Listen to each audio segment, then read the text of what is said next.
Long ago, in a quiet valley surrounded by green hills, there stood a beautiful old bridge. It connected two small villages, Rivertown and Hillview. For generations, people crossed this bridge daily to trade, to visit friends, to celebrate festivals together. It was a bridge of friendship, laughter, and love. But as time passed, something changed. One year, a small disagreement arose between the two village leaders. Rivertown accused Hillview of taking more water from the river, and Hillview said Rivertown had cheated them in trade. Harsh words were exchanged. Soon, both sides stopped talking. The bridge that once echoed with footsteps and chatter now stood empty. Dust gathered on its stones. Children were warned not to cross it. Slowly, walls of ego and anger replaced the bridge of connection. Years passed. The bridge grew old and weak, just like the bond between the two villages. One day, an old carpenter named Elder Finn arrived in the valley. He was known for repairing bridges across the kingdom. When he saw the broken bridge, he asked the villagers, "Why has this beautiful bridge been left to die?" The villagers said bitterly, "That bridge leads to them. We don't need it anymore."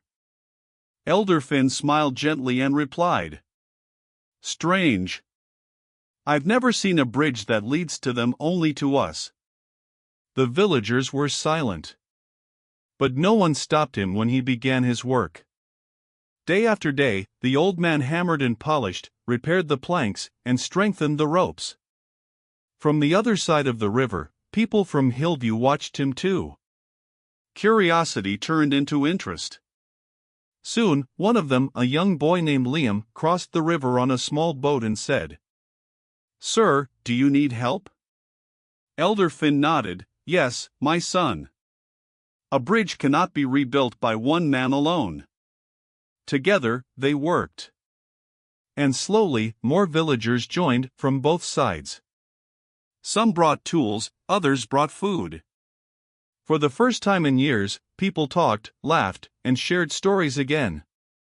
When the bridge was finally completed, it looked even stronger and more beautiful than before.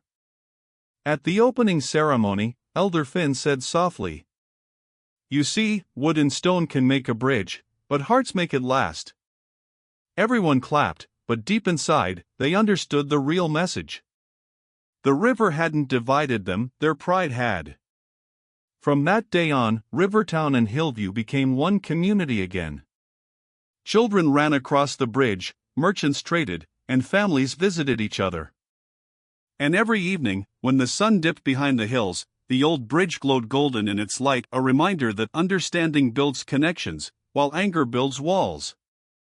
Moral: don't let pride and misunderstanding destroy your connections.